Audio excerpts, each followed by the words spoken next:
നമസ്കാരം നമസ്കാരം നമസ്കാരം വെൽക്കം ടു ദ കെന്ന ഷോ. ഇന്ന് എന്റെ ഷോയിലുള്ളത് നമ്മുടെ ചാനലിൽ ഒരുപാട് നാളായിട്ട് ഈ എന്താ പറയാ ഈ ഒരു വ്യക്തിയുടെ ഈ ഒരു എന്താ പ്രശസ്തമായ ഒരു നെയിമാണ്. അദ്ദേഹത്തിനെ ചോദിച്ചുകൊണ്ട് ഒന്ന് ഇന്റർവ്യൂ എടുക്കുക, ആളെ കൊണ്ടുപോകാൻ, നിങ്ങൾ എല്ലാവരെയും കൊണ്ടുപോകുന്നു, എന്തുകൊണ്ട് ഇത്രയും നല്ല അടിപൊളി ഒരു കലാകാരനെ മൈൽ സ്റ്റോൺ മേക്കേഴ്സിൽ കൊണ്ടുവന്നില്ല എന്ന് ഒരുപാട് ചോദ്യങ്ങൾ വരുന്നുണ്ട്. ഞങ്ങൾ ആക്ച്വലി ഇദ്ദേഹത്തെ ഒരുപാട് കോണ്ടാക്ട് ചെയ്തു, പക്ഷെ ഇക്കടെ തിരക്കുകളൊക്കെ മൂലം ഇപ്പോ 2026 അങ്ങനെ നമുക്ക് ഇക്കനെ കിട്ടിയിരിക്കുകയാണ്. നമ്മുടെ ഇവരുടെയും എന്താ പറയാ 90s കാലഘട്ടത്തില് ആൽബം സോങ്സ് ഭരിച്ചുകൊണ്ടിരുന്ന ഒരു രാജാവാണ് ഇപ്പൊ എന്റെ മുന്നിൽ ഇരിക്കുന്നത്, നമ്മുടെ ഏവരെയും പ്രിയപ്പെട്ട കൊല്ലം ഷാഫി. നമസ്കാരം ഇക്ക, വെൽക്കം ടു ദ ഷോ.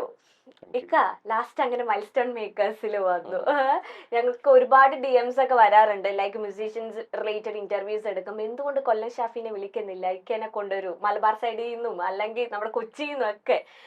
ഈ ഇടയ്ക്ക് ഇനിയിപ്പോ ഇക്കയാണ് ഇപ്പൊ കോളേജ് ഭരിക്കുന്നതെന്ന് ഞാൻ അറിഞ്ഞു. ഒരുപാട് ട്രെൻഡിങ് വീഡിയോസ് ഒക്കെ കണ്ടു, ലൈക്ക് റാപ്പേഴ്സിന്റെ ഇടയില് നമ്മുടെ ലളിതമായ വാക്കുകൾ എല്ലാ പ്രേക്ഷകർക്കും ഒരുപാട് എൻജോയ് ചെയ്യാൻ പറ്റുന്ന എന്താ പറയാ ഭയങ്കര കഠിനമായ വാക്കുകളൊന്നുമില്ല, നമുക്കും കൂടെ പാടാൻ പറ്റുന്ന വാക്കുകളിലൂടെ കോളേജ് പിള്ളേർ ഏറ്റെടുത്തു. അങ്ങനെ പറയുമ്പോ ആ ഒരു വ്യൂവിൽ കാണുന്ന ഇഷ്ടംപോലെ ആളുകളുണ്ട്. എന്നെ സംബന്ധിച്ചിടത്തോളം നമ്മള് തുടക്കത്തില് എന്താണോ കോളേജുകൾ പോലത്തെ ഒരു പ്ലാറ്റ്ഫോം കിട്ടുമ്പോൾ ചെയ്യുന്നത് അതന്നെ ഇന്നും ചെയ്തുകൊണ്ടിരിക്കുന്നത്. അപ്പോ സോഷ്യൽ മീഡിയ ഇല്ലാത്ത കാലത്ത് അങ്ങനെ പോയി അത് പ്രചരിപ്പിക്കാൻ ആരുമില്ല. ചെറിയ ചെറിയ വീഡിയോസ് ഒക്കെ ഇപ്പോഴും ഇന്നലെയൊക്കെ ആരോ എടുത്തിരുന്നുണ്ട്. അന്നത്തെ കോളേജിലത്തെ വീഡിയോ ക്യാമറ വെച്ചെടുത്തിട്ടുള്ള സാധനമൊക്കെ സോഷ്യൽ മീഡിയ ഇല്ലല്ലോ. പിന്നത്തെ കാര്യം എന്ന് പറയുന്നത് ഇത് ഞാൻ 2024, 2025, 2023 ഒക്കെ പോയിട്ടുള്ള കോളേജുകളിൽ ഇതേ ഓളമുണ്ട്. പക്ഷെ അതായത് ആ പിള്ളേര് വൈബാണ്, നമ്മൾ വൈബാണെന്നല്ല പറയുന്നത്, ആ പിള്ളേർ അടിപൊളിയാണ്. അപ്പൊ അവര് എന്ത് ചെയ്തിട്ടില്ല എന്ന് പറഞ്ഞാൽ ഇതിനെ അധികമായിട്ട് ഇങ്ങനെ പ്രചരിപ്പിക്കുക ഒന്നും ചെയ്തിട്ടില്ല. സോഷ്യൽ മീഡിയ അവരവരുടെ അക്കൗണ്ടിൽ ജസ്റ്റ് ഒന്ന് പോസ്റ്റ് ചെയ്യുന്നതല്ലാതെ ഈ പിള്ളേരെന്ന് പറഞ്ഞാൽ ഞാനവിടെ ചെന്നിറങ്ങിയ സമയം മുതലേ അവര് നമുക്കിങ്ങനെ തിരികെ കൊളുത്തുന്നുണ്ട്. പിന്നെ നമ്മൾ കൂടെ നിന്ന് കത്തല്ലാതെ വേറെ രക്ഷയില്ല. അപ്പോ അവരുടെ ആ എനർജിയാണ് എന്നെ സംബന്ധിച്ചിടത്തോളം എനിക്കും കൂടെ കുറച്ച് എനർജറ്റിക് ആയിട്ട് കുറച്ച് ചെയ്യാൻ വേണ്ടി പറ്റിയത്. പിന്നെ അത് മനോഹരമായിട്ട് ഷൂട്ട് ചെയ്യാനും എഡിറ്റ് ചെയ്യാനും സോഷ്യൽ മീഡിയയിൽ എങ്ങനെ ഉപയോഗിക്കണം എന്ന് അറിയുന്ന പിള്ളേർ അതിനകത്തുണ്ട്.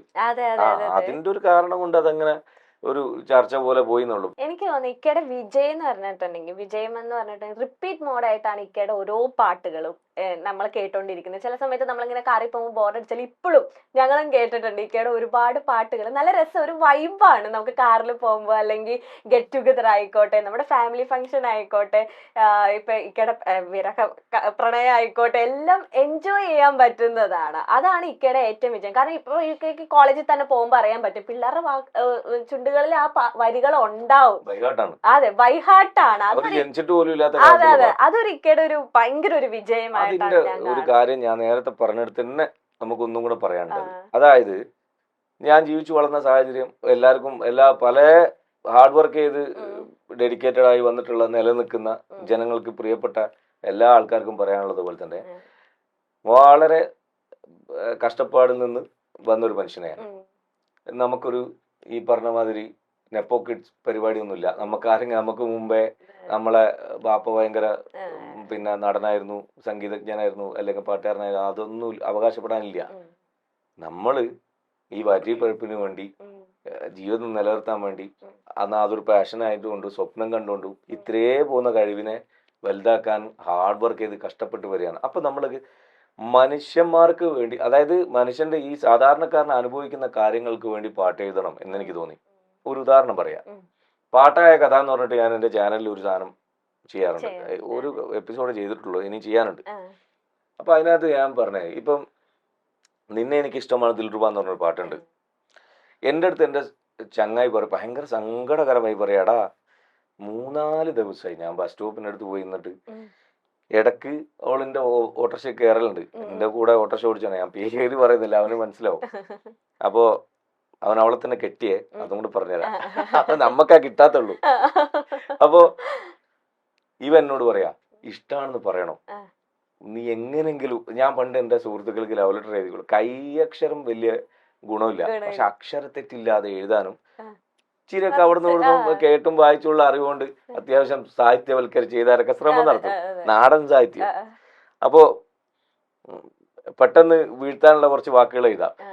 അപ്പൊ ഞാൻ പറഞ്ഞു, നീ ഒരു കാര്യം ചെയ്യും, ഇനി ഇറങ്ങാൻ പോകുന്ന വർക്കിൽ ഉറപ്പായിട്ടും നീ ഓട്ടോറിക്ഷ പാട്ട് വെച്ചാൽ തന്നെ മതി. 4 പ്രാവശ്യം വെച്ചാൽ അവർക്ക് മനസ്സിലാവും നീ എന്താ പറയാൻ ഉദ്ദേശിക്കും.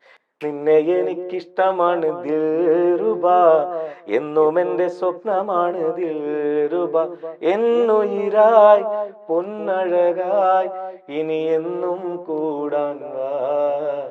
അനുപല്ലവി, നീ വരും വഴിയിൽ നിഴൽ പോലെ വന്നു ഞാൻ, തേൻമൊഴി കേൾക്കാൻ കാതോർത്ത് നിന്നു ഞാൻ, എന്റെ കുഞ്ഞിക്കിളി കൊഞ്ചും മഞ്ഞക്കിളി, എന്നെ കണ്ടില്ലെന്ന് നടിക്കല്ലേ, വിങ്ങും നെഞ്ചിനുള്ളിലെ പൊങ്ങും സ്നേഹത്തിരകൾ നിന്നെ പുണരുവാൻ കൊതിക്കുന്നു, എന്റെ റാണിയായി നിറസ്നേഹമായി പ്രിയമായി വരുമോ നീ. നിന്നെ എനിക്ക് ഇഷ്ടമാണെന്നല്ലോ പറയാം, ഐ ലവ് യു പറയാണ്. അതായത് ഒരു മനുഷ്യന് പച്ചയായിട്ട് എന്താണോ പറയാനുള്ളത്, നീ എന്നെ ഒന്ന് പ്രേമിച്ചാൽ എന്തടി പൂങ്കരളെ. അത് ട്യൂണ് അത്രയും ഫേമസ് ആണല്ലോ ഓൾറെഡി, ട്രഡീഷണൽ നാടൻ പാട്ടിന്റെ. പ്രദീപ് അങ്ങനെ പറഞ്ഞ മറ്റേ തൃശ്ശൂരുള്ള ആ പുള്ളിയെ ഉണ്ടാക്കിയിട്ടുള്ള പാട്ടിന്റെ ട്യൂണാണത്, ആ ഭക്തിഗാനത്തിന്റെ. എന്നെ ഒന്ന് പ്രേമിച്ചാൽ എന്തേടി പൂങ്കരളെ, നമ്മളൊക്കെ മണ്ണിൽ വന്നത് സ്നേഹിക്കാനല്ലേടേ, എന്നോടൊന്ന് മിണ്ടിയാൽ എന്തേടി പൂങ്കരളെ പൂങ്കുയിലേ, നിന്നെ കണ്ട നാളു തൊട്ടിന്നോളം കേൾക്കാൻ കൊതിക്കുന്നടി. എന്നിട്ട് നമ്മൾ പാലാണ് പ്രേമം തേനാണ് പ്രേമം ഒക്കെ പറഞ്ഞല്ലോ. അപ്പൊ എന്നെ അടുത്ത് ജലാൽ പറഞ്ഞടാ, പ്രേമം കൊണ്ട് കുടുങ്ങി അന്യ പറഞ്ഞ ആൾക്കാരിൽ പെട്ടാണ് നീ. അപ്പൊ അങ്ങനെയുള്ള ആൾ, ഞാൻ പറയും ഇതേ പാട്ടിൽ തന്നെ നമുക്കൊരു ഹുക്ക് വെക്കാം, ആ ഒരു കോറസ് വെക്കാം.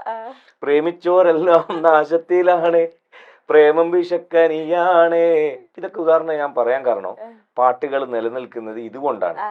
അവരുടെ ഏറ്റവും ബ്യൂട്ടിഫുൾ ആയിട്ടുള്ള പലരും, എനിക്ക് പല ഇപ്പൊ എന്റെ പ്രായമുള്ളവരും എന്റെ താഴെ ഒരു 5 വയസ്സിന് ഇളയുള്ളവരും ഒക്കെ ഫാമിലി മാൻമാരായപ്പം എഴുതുകയാണ് ഞങ്ങളുടെ കൗമാരത്തെ മനോഹരമാക്കിയ.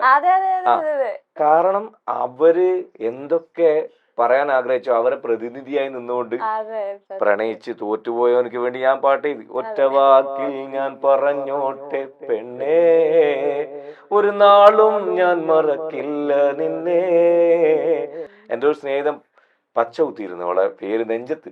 ഞാൻ കൊറേ ദിവസം ഇങ്ങനെയൊക്കെ നടന്നേ. അപ്പോ പച്ചമഷി കൊണ്ട് വരച്ചിട്ടതിന്നും മിച്ചമിരിപ്പുണ്ടെന്നിട നെഞ്ചിൽ തന്നെ. കാരണം അവരുടെ വിരഹത്തില്, അവരുടെ പ്രണയത്തിന്റെ നല്ല സമയത്ത് ജീവിതം ഒന്നേയുള്ളൂ പെണ്ണേ മണ്ണിൽ, ജീവനായി നീയേയുള്ളൂ ഇന്നെന്റെ ഉള്ളിൽ. വേറൊന്ന്, ദൈവത്തോടെന്നും ഞാൻ പറയാറുണ്ട് പ്രിയ, 1000 നന്ദി വാക്കുകൾ നിന്നെ എന്റെ ജീവനായി ചേർത്തതിന്. അതായത് പടച്ചോനോട് നന്ദി പറയാണ് അവളെ കിട്ടിയത്.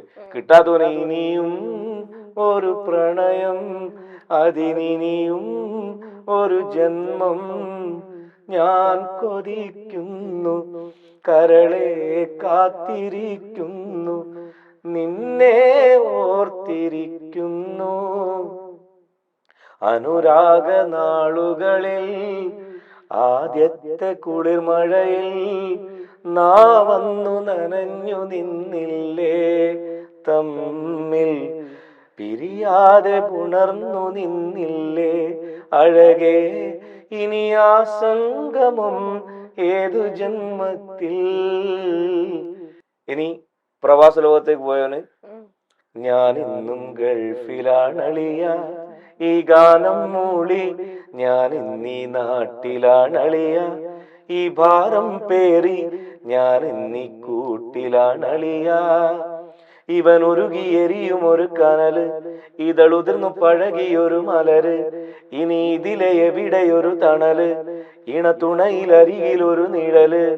കാണുന്നോർക്കൊരു കൗതുകമില്ല കഥയാട്ടം പോലെ, കാണാതാരോ ചരട് വലിക്കും വിളയാട്ടം പോലെ.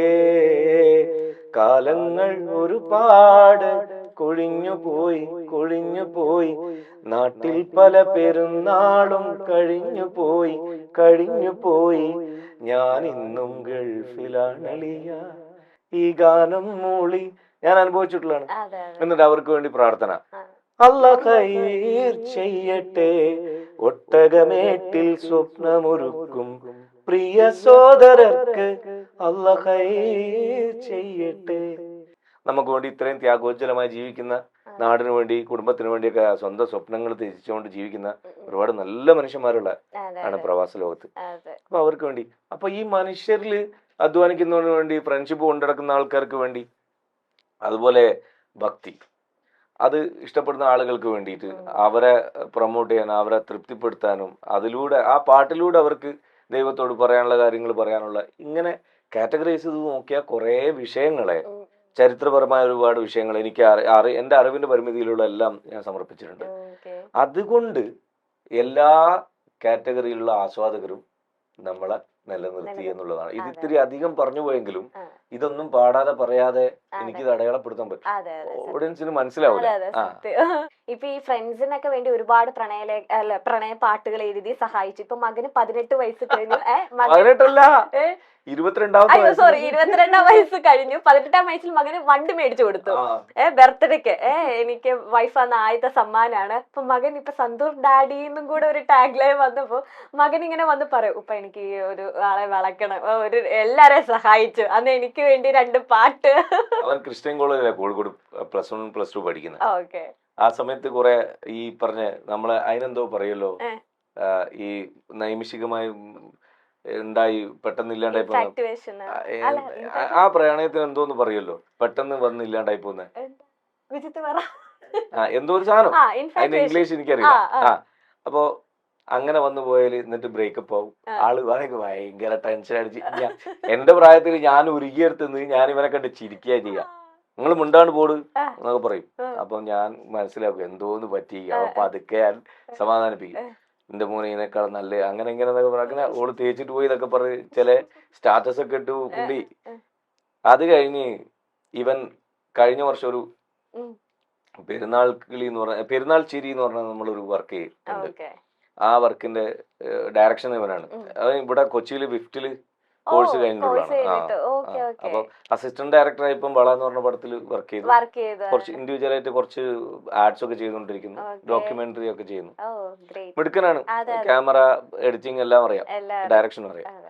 അപ്പോ പുള്ളിയുടെ ഡയറക്ഷനിൽ ഞാൻ അഭിനയിക്കുന്ന ഒരു പാട്ട്, അതിനകത്ത് ക്രൗഡിൽ നിൽക്കാൻ വേണ്ടി കുറച്ച് കുടുംബാംഗങ്ങൾ വേണം. അതിനകത്തൊരു കുട്ടി വന്ന്, എൻ്റെ വൈഫുണ്ടായിരുന്നു ലൊക്കേഷൻ. ഇവള് പെട്ടെന്ന് നോക്കിയിട്ട് നമ്മൾ മോന് ആ കുട്ടീനെ ആലോചിച്ച്, ഞാൻ പറഞ്ഞ അത് എത്ര പഠിക്കുന്നതെന്നും കൂടി ഞാനറിയാം, നിനക്ക് എന്താണ്. അപ്പം ഷൂട്ടൊക്കെ കഴിഞ്ഞ് ഇവളിത് സീരിയസ് ആയിട്ട് എടുത്ത് അവരെ വീട്ടുകാരോട് സംസാരിച്ചു. അതങ്ങനെ അങ്ങനെ വെച്ചിട്ടുണ്ട്. ഭാവിയില് അറിയില്ല, അത് ഇവൻ കുറച്ച് കഴിയുമ്പോ 2-3 കൊല്ലം കഴിയുമ്പോ അല്ലെ അവള് കുറച്ച് കഴിയുമ്പോ അവര് ലൈഫിൽ എന്താണ് ഉള്ളത് നമുക്കറിയില്ല. അന്നും അവർ ഇതേപോലെയൊക്കെ പോവാണ്, തമ്മിൽ അവർക്ക് ഇഷ്ടപ്പെടാൻ കഴിയുമെങ്കിൽ, ഒരുമിച്ച് ജീവിക്കാൻ പറ്റുന്ന വൈബാണെങ്കിൽ അവരൊരുമിച്ച് ജീവിക്കട്ടെ. അപ്പൊ അതുകൊണ്ട് അവന് വേറെ ഇനിയിപ്പം പ്രത്യേകിച്ചൊരു പാട്ട് പോകണ്ട. പക്ഷെ അവന് എന്റെ പാട്ടിൽ ഏറ്റവും ഇഷ്ടപ്പെട്ട പാട്ട്, മുത്തഴകൊത്തൊരു മണിമാലയായി മുത്തേ ഞാൻ നിന്നെയും കാത്തിരിപ്പു, പ്രണയത്തിൻ സുന്ദര തീരങ്ങളിൽ എന്നോമൽ റാണിയായി കൂട്ടുവരൂ, പൊന്നിൻ നിറമായി വിരിയും മുല്ലേ വിരിയും പൂവിൻ മണമുള്ളോളെ, മഴവില്ലൊളി തൻ വർണ്ണങ്ങളായി തെളിയും നീ എൻ മനതാരിലായി. ഇതാണ് അവന്റെ ഫേവറേറ്റ്. ഈ 18ാം വയസ്സില് ബർത്ത്ഡേക്ക് അങ്ങനെ ഒരു കാർ ഗിഫ്റ്റ് ആയിട്ട് കൊടുക്കാം, അങ്ങനെ ഒരു തോന്നാൻ കാരണം എന്താണ്? എന്റെ ഉപ്പാക്ക് കൂലിപ്പണിയെടുത്ത് ജീവിച്ച വളപ്പിൽ മുഹമ്മദ് എന്ന് പറഞ്ഞ മഹാമനുഷ്യൻ ഞാൻ കണ്ടതില്, എല്ലാവർക്കും അവരുടെ ഉമ്മ അപ്പന്മാർ വലുതാണ്. അതുപോലെ തന്നെ എന്നെ സംബന്ധിച്ചിടത്തോളം എനിക്കൊരു പടി കൂടുതൽ ഇഷ്ടം ഉപ്പാനോട്. ഉമ്മാന് ഇഷ്ടമല്ല എന്നല്ല, ഉമ്മയൊക്കെ നമുക്ക് ജന്മം തന്ന ആള്. ഉപ്പ എന്ന് പറയുമ്പോ എൻ്റെ ഒരു വികാരമേ വേറെയാണ്. എനിക്ക് ലോകത്ത് എന്തെങ്കിലും നഷ്ടം എന്ന് തോന്നിയിട്ടുണ്ട്. പ്രണയമൊക്കെ ഒരു നഷ്ടമായിട്ട് അങ്ങനെ തോന്നുന്നില്ല. അതിനേക്കാൾ മികച്ചത് പടച്ചോൻ തന്നിട്ടുണ്ട് റജിലാനെ. അത് എന്നെ കുഞ്ഞുങ്ങളെ നോക്കും പോലെ നോക്കുന്നുണ്ട്. അത് എന്നെ അറിയുന്നവർക്കൊക്കെ അറിയാം. പക്ഷെ എൻ്റെ ഏറ്റവും വലിയ നഷ്ടം എൻ്റെ ഉപ്പ. കഴിഞ്ഞ ദിവസം ഒരു സ്ക്രോൾ ചെയ്ത് ഇങ്ങനെ പോകുമ്പോൾ ഒരാൾ ചോദ്യം, നിങ്ങൾക്ക് നഷ്ടപ്പെട്ടത് എന്തെങ്കിലും ദൈവം, ആരെങ്കിലും ദൈവം തിരിച്ചു തരാൻ തീരുമാനിച്ചാൽ നിങ്ങൾ എന്തിനെ പറയും, ആരെ പറയും? ഞാൻ